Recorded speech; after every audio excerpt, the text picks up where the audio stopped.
ஜூலியனுக்கோ சீக்கிரனுக்கோ மற்றது வந்து குமாரன் கொடுக்க எல்லாருக்கும் நாங்கள் ஃபாதர்ஸ் டே நாங்கள் அறிவித்து கொள்கிறோம். ரைட். ஸோ எல்லாரும் ஒரு கரைகளை தட்டுறோம். ஃபாதர்ஸ் கஷ்டப்பட்டு அந்த இடத்துல ஒவ்வொரு பேரையும் பார்க்கணும். அமேன் அமேன். உங்களோட மதர்ஸுக்கு நாங்கள் ஹாப்பி ஃபாதர்ஸ் சொல்கிறோம். ஃபாதர்ஸ் டே நீங்கள் எல்லாரும் உங்களுக்கு தெரியும் ஒரு சுச்சுவேஷன் எல்லாரும் கஷ்டப்பட்டு சில பேர் டென்ட் ரோலாக அம்மா அப்பா இருந்துட்டு குடும்பத்தை பார்க்குறாங்க. ஒரு பேருக்கு நாங்கள் நன்றி சொல்கிறோம். அமேன்.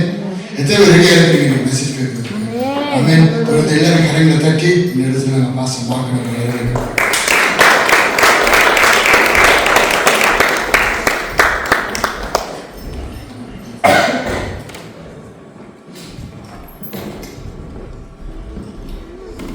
Hallelujah. Hallelujah. கர்த்தர் நல்லவர். அவர் கிருபை என்றும் உள்ளது. ஆமென். ஆமென்.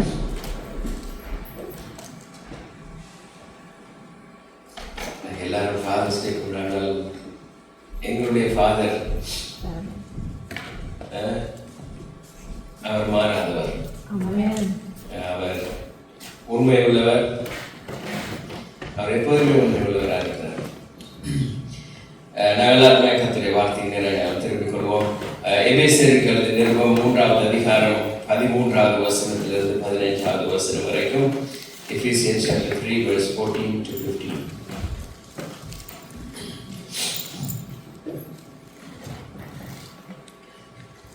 எங்களுடைய பரலோக தந்தை அவர் இந்த பூமியில் இருக்கிற சகல தகப்பனாய் இருக்கிறவர்கள், தகப்பன் ஸ்தானத்தில் இருந்து நடத்துகிறவர்களை நோக்கி அவர் ஒரு அழைப்பு கொடுக்கிறார். எபேசியர் 3வது அதிகாரம் 14வது வசனத்திலிருந்து 15வது வசனம். இது நிமித்தம் நான் பரலோகத்திலும் பூலோகத்திலும் உள்ள முழு குடும்பத்துக்கும் நாமகரமாகிய நம்முடைய கர்த்தராயிருக்கிற இயேசு கிறிஸ்துவின் பிதாவை நோக்கி முழங்கால் படியிட்டு. இந்த இடத்துல பவுல் சொல்லுகிறார், பரலோகத்திலும் இந்த பூமியிலும், பரலோகத்தில் எங்களுடைய பரமபிதா, இந்த பூமியில எங்களுடைய இந்த உலக பிரகாரமான தகப்பன்மார், இவர்கள் எல்லாரும் அவர் சொல்றார், அவர் எல்லாருக்கும் நான் முழங்கால் படிட்டு நான் நன்றி செலுத்துகிறேன் என்று சொல்றார். அதிகமா கதை சொல்ல மாட்டேன். இந்த செய்தி நேரம் இந்த கணக்கு கதை சொல்ல இன்னைக்கு கொஞ்சம் சில கதைகள் உங்களுக்கு சொல்லணும்னு நினைச்சிருக்கேன். நேற்று நான் ஒரு இடத்துக்கு போன நேரம் ஒரு 85 வயது இருக்குமா அவருக்கு. அவர் தகப்பன் மகன் எப்படி நடத்துறாருன்னு சொன்னேன். நான் அதை பார்த்து கொண்டிருக்கும் பொழுது உடனே வெளியே வரலாம்னு தான் யோசிச்சேன். விழுகிறார், தள்ளுறார். அவர் நினைக்கிறார் எனக்கு அந்த அவருடைய பாஷை விலங்கல். சில நேரம் என்ன சொல்றது, அவங்களோட பல கூட அவங்க சொல்ற சில வார்த்தைகள் எங்களுக்கு தெரியும், அவங்க என்ன கதைக்கிறாங்கன்னு தெரியும். அவர் பேசுற ஒரு அவருடைய ஆக்ஷன் எப்படி இருக்குன்னு சொன்னா, தான் பேசாத போலவும் அவருக்கு ஒன்றும் திட்டாதது போலவும் அப்படி நினைச்சு கொண்டு அவர் சொல்ற காரியத்தை சொல்லிக் கொண்டிருக்காரு. அவருக்கு தெரியாது, அது எனக்கும் தெரியும்னு சொல்லி.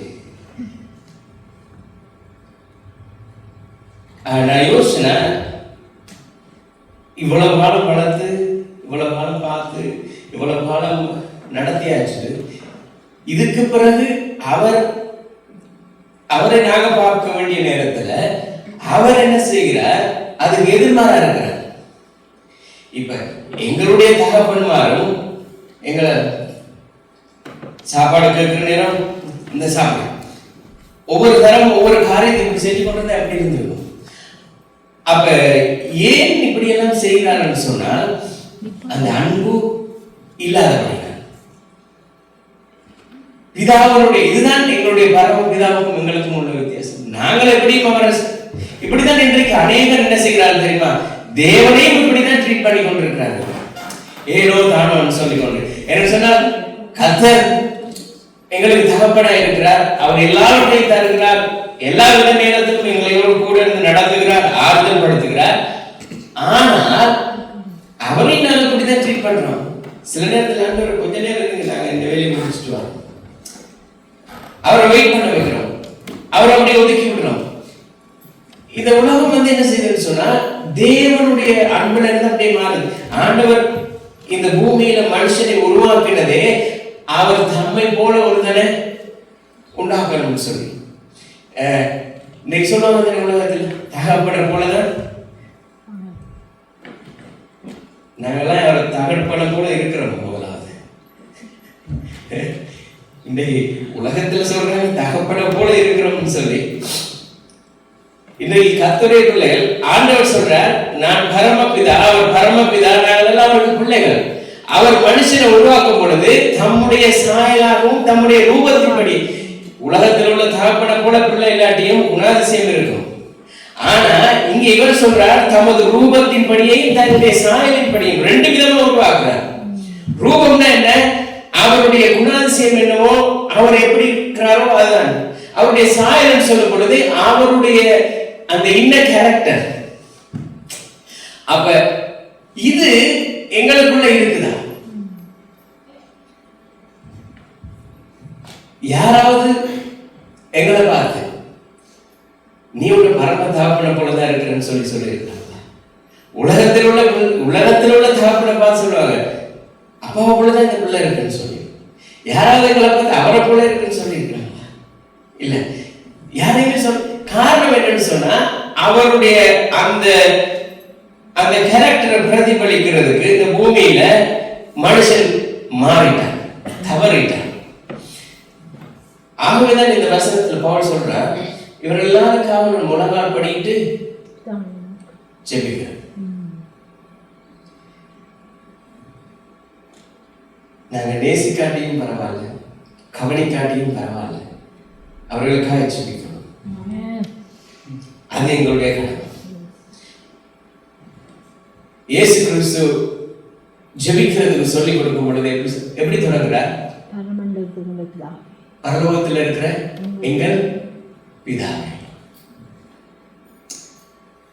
அவர் அப்பா, அந்த இடத்துல அப்பா என்கிற அந்த வார்த்தையை சொல்லிதான் அந்த இடத்துல சொல்றார். அவருக்கு தகப்பன். அவர் எந்த இடத்திலும் தன்னுடைய தகப்பனை விட்டு கொடுக்கவே இல்லை.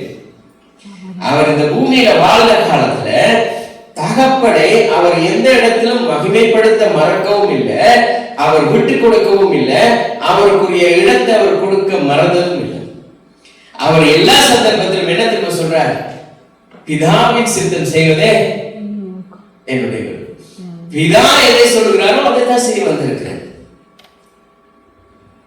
பிதா என்னில் அன்பா இருக்கிறது போல நான் உங்களில் அன்பா இருக்கிறேன்.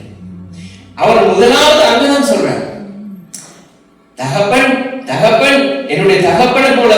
தகப்பன் என்ன சொல்கிறாரோ, தகப்பன் எதை செய்ய விரும்புகிறாரோ, தகப்பன் எதை முயற்சிக்கிறாரோ அதுதான் என்னுடைய விருப்பமா இருக்கிறது. ஆனா இன்னைக்கு சில நேரம் இந்த உலகத்தில் எடுத்துக்கொண்டா, இந்த உலகத்துல தாய் தகப்பன் மாதிரி ஒரு விருப்பம் இருக்கும், பிள்ளைகள் இப்படி இருக்கணும் அப்படி இருக்கணும்னு சொல்லி. ஆனா அதெல்லாம் நிறைவேற்றுவாங்க. இன்னைக்கு ஒரு குறிப்பிட்ட கூட்டம் தான் அந்த லிஸ்டுக்குள்ள வரும். மிச்சமெல்லாம் எப்படின்னு சொன்னா, நாங்கள் எப்படி வந்தோமோ அடுத்து எங்களுடைய சந்ததியும் அப்படித்தான் வரும். எங்களுடைய தகப்பன் எப்படி இருந்தாரோ அதுதான் எங்களுடைய அடுத்த சந்ததிக்கு வரும். இப்ப நாம் என்ன நினைக்கிறோம்? இயேசு சொன்னார், பொல்லாதவர்களாகிய நீங்கள் உங்கள் பிள்ளைகளுக்கு நல்ல ஈவை கொடுக்க அறிந்திருக்கும் பொழுது, அழகா சொல்றார், பொல்லாதவர்களாகிய நீங்கள் உங்கள் பிள்ளைகளுக்கு நல்ல ஈவை கொடுக்க அறிந்திருக்கும் பொழுது, பரலோகத்தில் இருக்கிற நான், உங்களை எல்லாரையும் உருவாக்கின நான், அதை விட அதிகமாய் கொடுக்கிறது.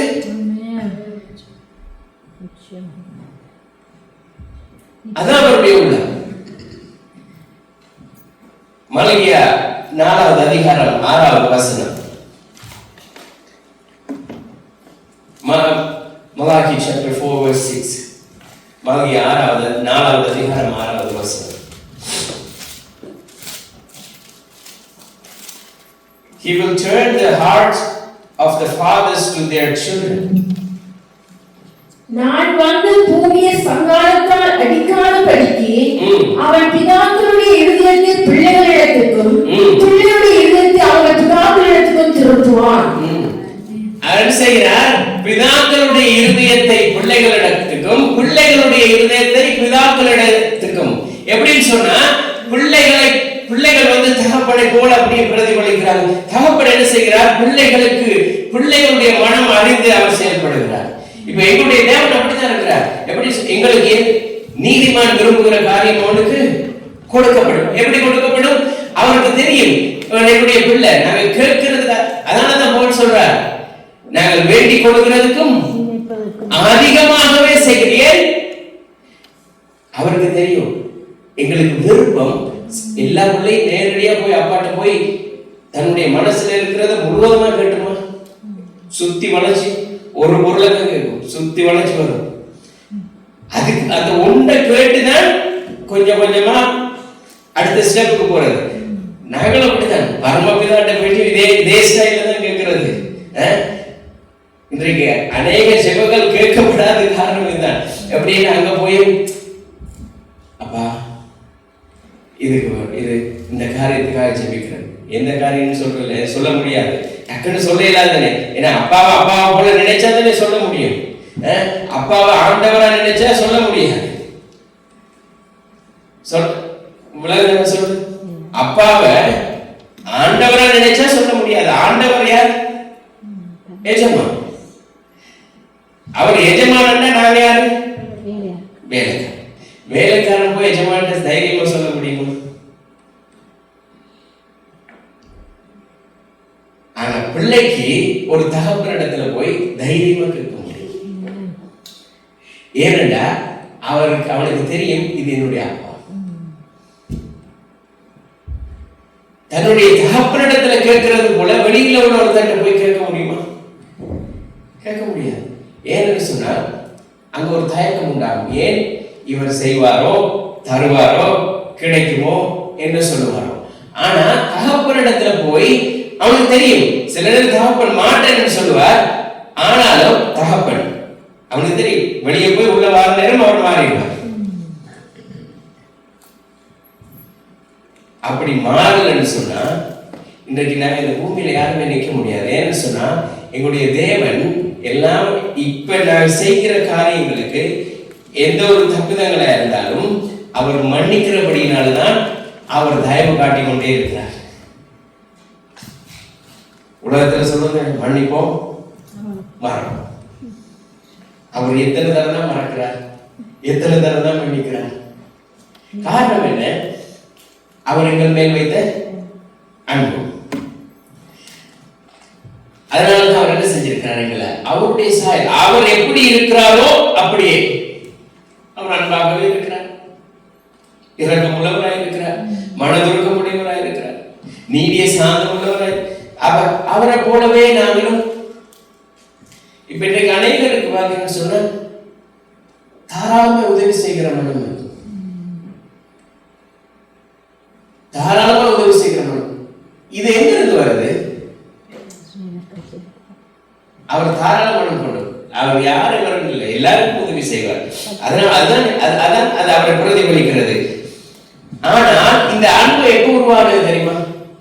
இந்த உலகம் உருவாக்குறதுக்கு முன்பதாகவே உருவாயிடுச்சு. இந்த பூமியை அவர் சிருஷ்டிக்கிறதுக்கு முன்பதாகவே அவருடைய மனதுல அந்த எண்ணத்தை வச்சுட்டார்.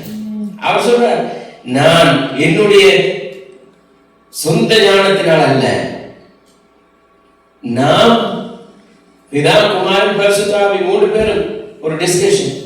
அவர் சொல்றார், நாங்கள் எங்களுடைய சாயல், பிதாவுடைய சாயல் என்ன தெரியுமா? எல்லாரிடத்திலும் அன்பாய் இருக்கிறது. இயேசு கிறிஸ்துவின் குணாதிசயம் என்ன தெரியுமா? அந்த அன்பை வந்து வெளிக்காட்டினார். பரிசுத்தாவின் மேல் என்ன தெரியுமா? இன்னும் அன்பாகவே இருந்துட்டு இருக்கிறார்.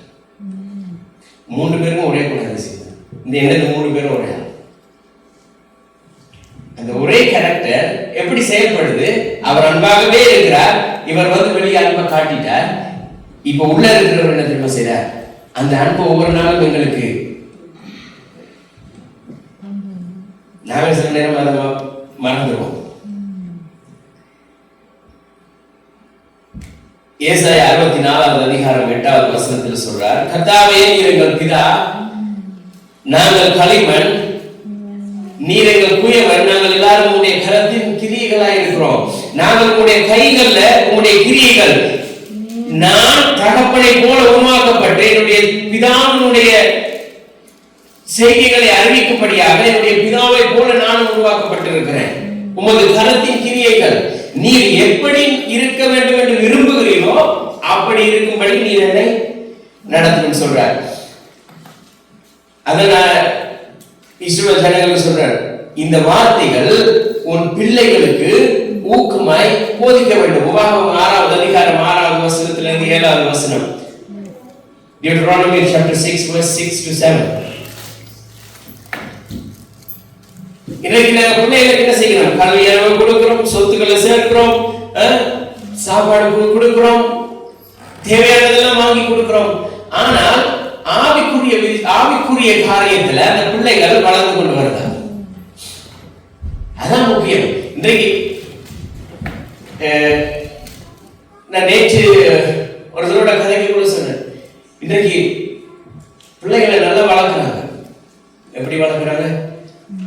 ஒரு செடியை எப்படி உரம் போட்டு வளர்க்கிறோமோ, எதுக்கு உரம் போட்டு வளர்க்கிறோம்?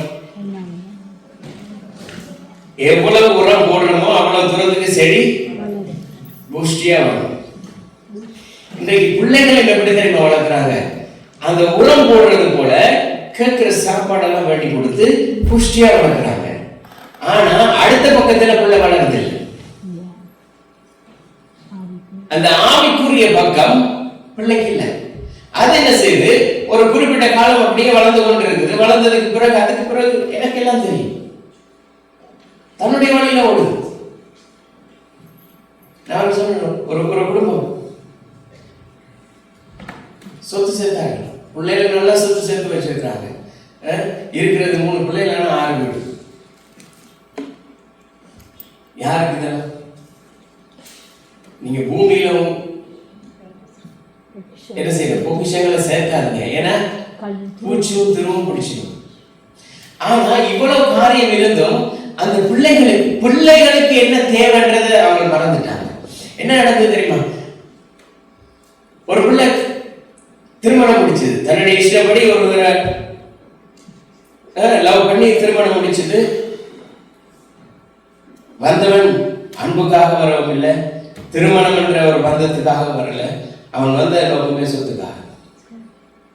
இவங்க என்னென்ன சொத்து இருக்குதோ எல்லா சொத்தையும் எடுத்துக்கொண்டு விட்டுட்டு போயிட்டான். இப்ப என்ன நடக்குது? ஒரு மாதம் இப்ப வீட்டுல என்ன நடக்குதுன்னு சொன்னா, வீடை இன்னும் கொஞ்சம் அழகுபடுத்துறதுக்காக எல்லாம் ஃபுல் டெக்கரேஷன் நடக்குது. இவருடைய நோக்கமே பிள்ளைகளை கவனிக்கிறது இல்லை. வீடை என்ன செய்யலாம், எப்படி இருக்கிற முடிமறந்து இருக்கிற வீட்டை தலகலாம் வைப்பாங்க. இதான் நிலைமை. பிள்ளைகளை கவனிக்கல. இந்த பிள்ளை தன்னுடைய வாழ்க்கையில மாறிட்டு. இது ஒரு பாடம். இந்த ஒரு பாடம் இருந்துமே அடுத்து இருக்கிற பிள்ளைகளை கவனமா பார்க்கணும்னு சொல்லி நினைப்பாங்களான்னு பார்த்தா இல்ல, அதுவும் இல்லை. அதுல ஒரு பிள்ளை தான் ஏதோ சுத்தி கொண்டு தெரியுது. இன்னொருத்தன் வீட்டை விட்டு வர மாட்டாங்க. என்ன செய்யறாங்க? வீட்டுக்குள்ளே தான் இருக்கும், 24 hours ரூமுக்குள்ள.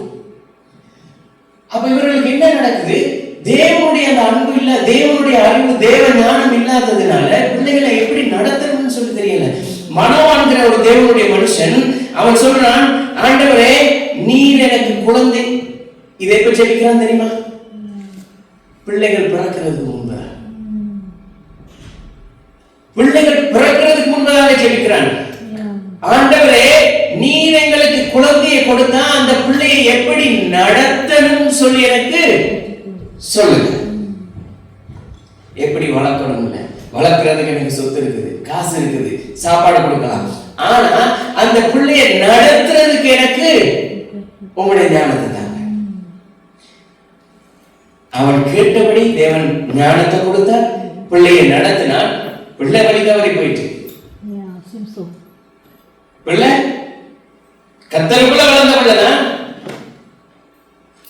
ஒரு உலகம் கொஞ்சம் ஆசையை காட்டினது எல்லாம் போயிட்டாங்க. அதனாலதான் ஃபாதர் பொறுக்க மேல கண்டு போச்சுன்னா அவர் பாட்டுல பாடல, ஒரு மீட்டிங்ல பாட்டார். பொண்ணு மேல கண்டு போச்சுன்னா அப்பையும் போயிடும். அவன் எல்லாத்தையும் போய் விட்டுட்டான். தேவனுடைய அந்த தேவன் தனக்கு கொடுத்திருந்த அந்த கேரக்டர், தேவன் தனக்கு கொடுத்திருந்த அந்த அழைப்பு, அந்த அபிஷேகம் என்னன்றது தெரியாம ஒரு அற்ப சந்தோஷத்துக்காக விட்டுட்டான், இல்லாம ஆகிட்டான். ஆனா அவனுடைய தகப்பன் எதுக்காக சொல்லிட்டான், நான் இந்த பிள்ளையை எப்படி அவனுடைய கட்டுப்பாட்டுல இருக்க வரைக்கும் அந்த பிள்ளை நல்லா தான் இருந்தது. தகப்பனுடைய கட்டுப்பாட்டுல இருக்கும் வரைக்கும் அந்த குழந்தை நல்லா இருந்தது. தகப்பனை விட்டு தூரம் போய் தனக்கான வழியை அவன் தெரிஞ்சு கொண்டான். அங்கதான் அவனுக்கு பிரச்சனை ஆரம்பிச்சது. இன்றைக்கு இந்த உலகத்துல நடக்கிறது பிரச்சனை தான். இன்றைக்கு தேவனுடைய வார்த்தையை பிள்ளைகளுக்கு கற்றுக் கொடுக்காதபடி பிள்ளைகளை ஏதோ நடக்கட்டும் சொல்லி விடுறதாலதான் இன்றைக்கு எல்லா பிரச்சனையும் உருவாகுது. ஆனா மனுஷர்கள் அதை புரிந்து கொண்டு கர்த்தருடைய வசனம் சொல்லுகிறதே, கர்த்தருடைய வசனத்துல சொல்லி இருக்கிறபடி நம்ம நடத்த வேண்டும் சொல்லி நினைத்தால் ஆசீர்வாதமாக நடக்கும். அதிலே சில தாய் தகப்பன்மாருக்கு பிள்ளைகள் என்ன செய்ததே தனங்களுக்கு தெரியாது. எப்படி மகன் எந்த ஸ்கூல்ல படிக்கிறார், எத்தனாம் ஆண்டு படிக்கிறார், அது மகன்டே கேட்பார். இது இன்னும் நல்லா இருக்கும். ஏன்னா அவருக்கு தெரியாது. தம்பி நீ எந்த ஸ்கூல் படிக்கிற, இவர்கிட்ட கேள்வி கேட்டு அவர் அவர்கிட்ட கேள்வி கேட்டுன்னு சொல்றாரு, இவருக்கு தெரியாது. அப்ப எங்களுடைய தகப்பன் இப்படி இருந்தா எப்படி இருக்கும் உங்களுக்கு? இதுதான் இந்த உலக ஞானத்துக்கும் தேவ ஞானத்துக்கும் உள்ள வித்தியாசம். உலக ஞானம் இதுதான். வேலை மறந்துட்டு சரியா பிஸி. ஏன்னா இன்னைக்கு மனுஷனுடைய வாழ்க்கை பிஸிலேயே ஓடி, மனுஷன் பிஸியா ஓட்டிட்டு போறது இல்லை, பிஸி இன்னைக்கு மனுஷன் ஓட்டிட்டு இருக்குது. எவ்வளவுதான் பிஸியா இருந்தாலும், எவ்வளவுதான் என்ன காரியமா இருந்தாலும், இங்க என்ன நடக்குதுன்னு சொல்லி தெரியலன்னு சொன்னா அவ்வளவுதான். தேவன் ஆதாமை உருவாக்கி ஆண்டு கொள்ளும்படியாக எல்லா அதிகாரத்தையும் கொடுத்தான். அவனும் அங்க வித்துட்டான்.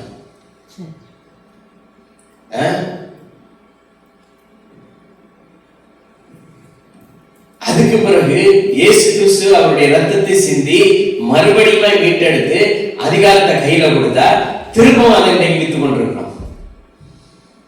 எப்படி எல்லாமே இன்னைக்கு வியாபாரமாய் போய் கொண்டிருக்குது. இன்னைக்கு மனுஷனுடைய வாழ்க்கையும் வியாபாரம், குடும்பமும் வியாபாரமா போய் கொண்டிருக்குது, தேவனுடைய நாமமும் வியாபாரமாய் போய் கொண்டிருக்கிறது, தேவனுடைய ஆலயங்களும் வியாபாரம், எல்லாமே வியாபாரம். கர்த்தர் இயேசு கிறிஸ்துக்கு அவருக்கு எல்லாரும் சொல்றாங்க, இயேசு கிறிஸ்துக்கும் கோபம் வந்தது, அவருக்கு கோபம் வரல, அது கோபம் இல்லை. அது சொல்றார், அவர் பழையெல்லாம் அவர் சொல்ற கோபம் வந்து சொல்லி கொண்டிருக்கார். அவர் தேவாலயத்துக்குள்ள போன நேரம் விக்கிரவர்களை பார்த்து, இது தேவனுடைய வீடு, இது கல்லை குவையாக்கிட்டேன்னு எல்லாத்தையும் கவுத்து போட்டார். அவர் கோபத்துல செய்ய அவருடைய ஆதங்கம் என்ன, இது தேவனுடைய வீடு, இது நீங்க பிசினஸா யோசிக்கிறீங்க. நீங்க பிசினஸ் பண்றத பத்தி அவர் சொல்லல, தேவனுடைய வீடையும் ஒரு கல்லர் குவியாக்கினீர்கள். அப்படியா இருந்தா உங்களுடைய பிசினஸ் வெளியே வச்சுக் கொள்ளுங்க. இன்றைக்கு தேவனுடைய வீட்டையும் பிசினஸ் ஆக்குறீங்க. இது என்னுடைய தகப்பனுடைய வீடு. இப்ப எங்களுடைய தகப்பன்ல வீட்டை போயிட்டு இன்னொருத்தன் வந்து வீட்டுக்குள்ள இருந்து கொண்டு இது ஏதோ காரியங்களை செஞ்சா எங்களுக்கு எப்படி இருக்கும்? நாங்களும் தான் செய்வோம். இது அப்பா எனக்கு கொடுத்த வீடு, இந்த வீட்டுல நான் சந்தோஷமா இருக்கும்படியாய் கொடுத்திருக்கிறார், நீ வந்து இப்படி செய்யற. அதான் அவருக்கு வந்து ஆதங்கம். அவர் சொல்றார், இது என்னுடைய வீடு, ஜெப வீடு, வேற எதுக்குமே இல்லை. இத இன்னைக்கு எல்லாமே வியாபாரமா போயிட்டு. இன்றைக்கு எப்ப தேவனுடைய சபைக்குள்ள இந்த வியாபாரம் உருவானதோ அன்றையிலிருந்து தேவனுடைய பிள்ளைகளுடைய வாழ்க்கையிலும் அவருடைய குடும்பங்களிலும் அந்த சந்தோஷத்துக்கு இடம் இல்லாமல் போயிட்டு. இன்னைக்கு முக்கியமான காரணமே தேவனுடைய அந்த ஆசீர்வாதங்கள் கடந்து செல்ல வேண்டிய அந்த இடம் இருக்குதே, அங்கேயே பிரச்சனை. அது குடும்பத்துக்குள்ள இருந்து சமுதாயத்துக்குள்ள இருந்து எங்களை சுற்றி இருக்கிற எல்லைகளுக்குள்ள, எங்களோட எல்லையில இருந்து என்ன நடக்குது, அது முழு தேசத்தையும் அப்படி அறுத்து கொண்டே போகுது. இந்த கரையால் அரைக்கிறது போல அறுத்து கொண்டே போகுது. காரணம் என்ன? அந்த அன்புல இருந்து விலகுது. ஆனா நாங்கள் இந்த தகப்பனுடைய அன்போட இருக்கும் பொழுது இது எல்லாவற்றுக்கும் நல்ல உதாரணம். எல்லாரும் நினைக்கிறோம் லூக்கா 15வது அதிகாரத்துல இது கெட்ட குமாரனுடைய கதை. என்னென்ன மனுஷன் தகப்பனுடைய அன்பை மறைச்சிட்டு கெட்ட குமாரன்ற ஒரு ஸ்டோரியை கொண்டு வந்துட்டார். அதை கொண்டு வந்ததே மனுஷன் தான். ஆண்டவர் அந்த இடத்துல அந்த உண்மையை சொன்னது கெட்ட குமாரனை பத்தி இல்லை. அவர் அந்த இடத்துல சொல்ல வந்ததே தகப்பனுடைய இருதயம் எப்படிப்பட்டதுன்னு சொல்லி. அவன் போன பண்டிகையில போனானா, மனம் திரும்பி வந்த உடனே தகப்பன் ஏற்றுக்கொண்டாரா? இல்ல, தகப்பன் இவன் வெளியில போனாலும் தகப்பனுடைய வேலையை வழிய பார்த்து கொண்டிருக்கிறது. இவன் எப்ப போனாலும் தெரியாது, எந்த வருஷத்துல போனாலும் தெரியாது. ஆனா அவருடைய நோக்கம் என்ன தெரியுமா? பார்த்து கொண்டே நிற்கிறாராம். ஒவ்வொரு நாளும் போய் பார்த்து கொண்டு நிற்கிறார். காலை எழுப்பினோட அங்க போய் நிற்கிறாராம். மகன் வருவான் பின்னேற வரைக்கும் பார்த்துட்டு இருட்டிட்டு படுத்துருவார். திரும்ப மறுபடி இதைத்தான் அவர் சொல்ல வர்றார். அவருடைய என்ன தெரியுமா? மகன் என்கிட்ட வருவான்.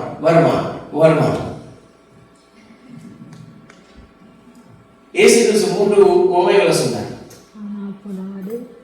காணாமல் போன வெள்ளிக்காசு, காணாமல் போன ஆடு, காணாமல் போன அந்த குமாரன். இந்த 3லையும் என்ன தெரியுமா சொல்றார்? அந்த தகப்பனுடைய இருதயம் என்ன தெரியுமா? எப்ப திரும்பி வருவான். மகனுக்கு எல்லாம் முடிஞ்சதுக்கு பிறகுதான் போகணும்னு தோணுது. ஆனா தகப்பனுக்கு மகன் எப்ப வீட்டை விட்டு போனானோ அப்படியே தொடங்கிட்டு அவன் எப்ப திரும்ப வருவான்னு சொல்லிட்டு. அதான் வித்தியாசம். மகனுக்கு எல்லாம் தீர்ந்தது பிறகுதான் அவனுக்கு புத்தி தெளிந்தது இருக்குது. ஆனா வசனம் சொல்லுகிறது தகப்பன் அவன் வழியோரத்துல இருந்து மகன் வருகிறத பார்த்து கொண்டே இருக்கிறான்.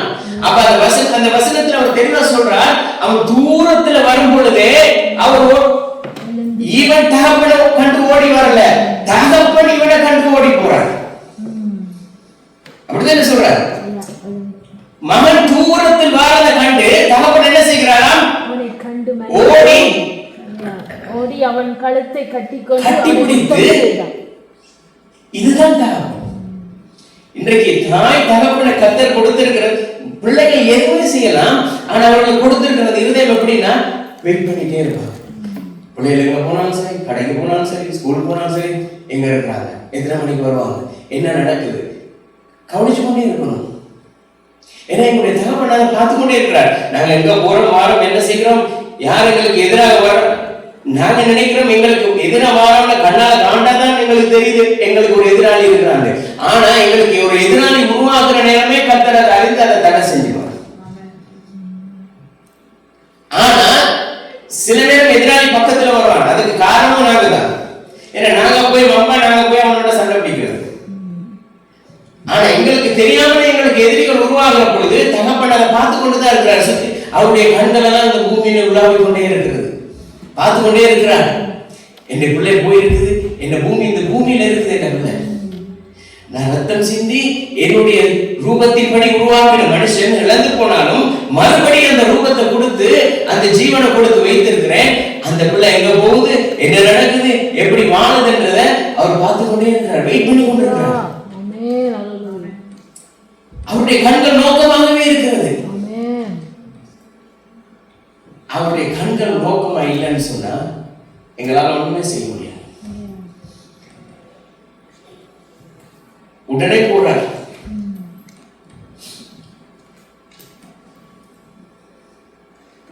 புதுசா அவருக்கு கொடுக்கிறார். அதுக்கு என்ன சொல்றாரு? மோதிரத்தை போடுறார். யூத கலாச்சாரத்துல யூதர்கள் அப்படி ஓடி போக மாட்டாங்க. அதான் அங்கதான் இயேசு கிறிஸ்துக்கும் இந்த அந்த நாங்கள் எல்லாரும் தேவனுடைய பிள்ளைகள் சொல்லிக் கொண்டிருக்கிறவர்களுக்கும் வித்தியாசம். அவங்க சொல்லிக் கொண்டிருக்கிறாங்க நாங்கள் எல்லாம் தேவனுடைய சந்ததி, தேவனுடைய பிள்ளைகள். ஆனா அவங்களுக்கும் இவருக்கும் என்னத்துல வித்தியாசம்?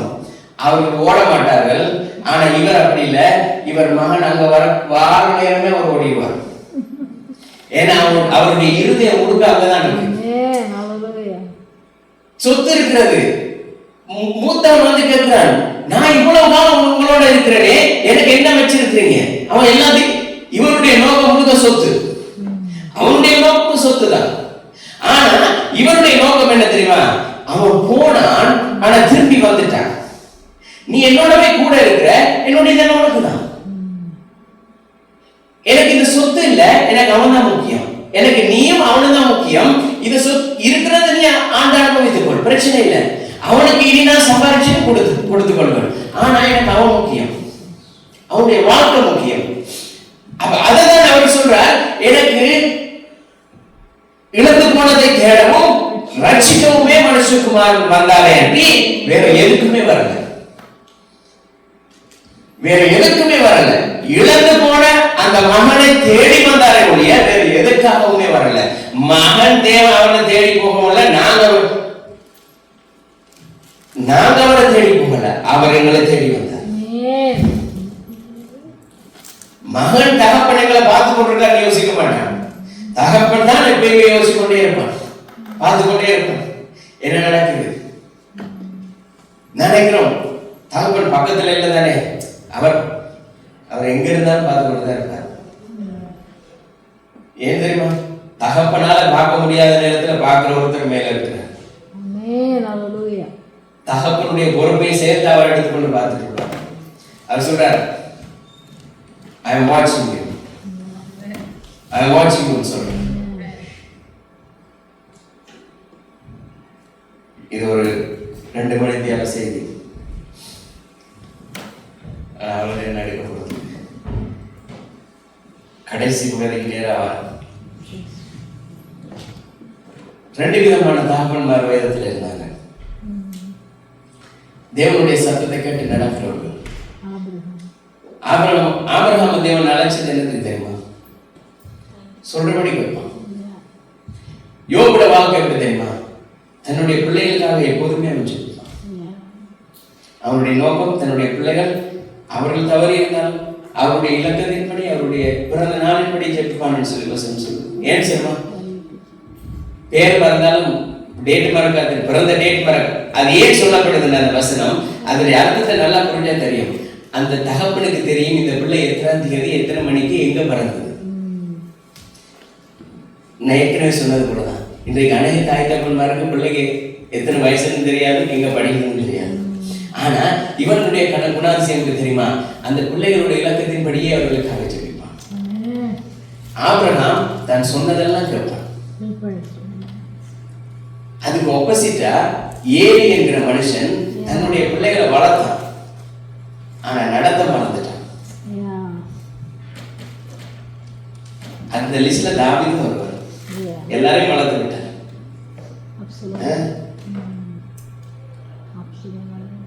அப்சலோமுடைய பிரச்சனையிலே அவங்க நடத்த மறந்துட்டாங்க. இங்கதான் பிரச்சனை ஆரம்பிக்குது. அவன் நடத்த மறக்கிற நேரம் தான் அங்க பிரச்சனை ஆரம்பிக்குது. ஆனா கர்த்தர் சொல்றார், எது எப்படியோ போனது போகட்டும், என்னதான் இருந்தாலும் என்னுடைய பிள்ளை. நீ எங்கதான் போயிருந்தாலும், நீ எவ்வளவுதான் தூரம் போயிருந்தாலும் அதை பத்தி எனக்கு பிரச்சனை இல்லை. நான் பார்த்து கொண்டே இருக்கிறேன்.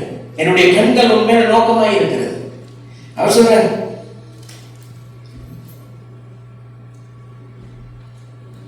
யோவேல் 2வது அதிகாரம் 25வது வசனம் எல்லாரும் எழுந்திருப்போம்.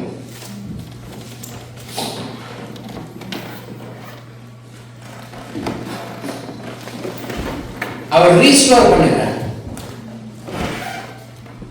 எப்படி? கிரியேட் பண்ணல, ரீஸ்டோர் பண்ணுகிறார். ரீக்ரியேட்டும் பண்ணல, ரீஸ்டோர் பண்ணுகிறார். இருக்கிறத அவர் இன்னும் உயர்த்தி கொண்டே போகிறார்.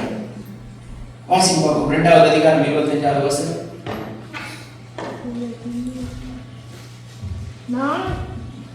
நான் உங்களுடைய என்னிடத்தில் அனுப்பின என் பெரிய சேனையான வெட்டுக்கிளிகளும் பச்சை கிளிகளும் புசுக்கட்டை பூச்சிகளும் பச்சை புழுக்களும் பட்சித்த வருஷங்களில் விளைவுகளுக்கும் திரும்ப அழைப்பேன். என்னென்ன காரியங்கள் அழித்ததோ இல்லாமல் ஆகினதோ அவனுடைய வாழ்க்கையில என்ன இல்லாமல் போனதோ அதற்கு மேலதிகமாக கர்த்தர் சொல்கிறார், அதை நான் திரும்பவும் கட்டுவேன், உயர்த்துவேன், பெருக்கப்படுவேன் என்று சொல்லி தேவன் சொல்லுகிறார். ஆனா இன்னைக்கு இந்த உலகத்துல இந்த பூமியில வாழ்கிற ஒவ்வொரு தாய் தகப்பன்மாருக்கு மாத்திரமல்ல, தேவன் தலையாய் இருக்கிறார், அதுக்கு கீழே பொறுப்பு கொடுத்திருக்கிறார் தகப்பனுக்கு, அதற்கு இணையாக தாயின் பொறுப்பு கொடுத்திருக்கிறார் பிள்ளைகளை நடத்தும்படியாக. இன்றைக்கு செய்தி தகப்பனுக்கும் தாய்க்கும் அல்ல, இந்த பிள்ளைகளை கர்த்தருடைய வழியில் நடத்துகிறதுக்காக. அதுக்காக தேவன் சொல்லுகிறார், யாத்ரா என்னாகமம் 6வது அதிகாரம் 24வது வசனத்திலிருந்து 26வது வசனம் வரைக்கும், The Lord bless you and keep you. The Lord make his face shine upon you and be gracious to you. The Lord turn his face towards you and give you peace. அவர் சொல்றார், கர்த்தர் ஒவ்வொரு தாய் தகப்பன்மாரையும் பார்த்து சொல்றார், அவருடைய முகத்தை உங்கள் மேல் பிரகாசிக்க பண்ணி,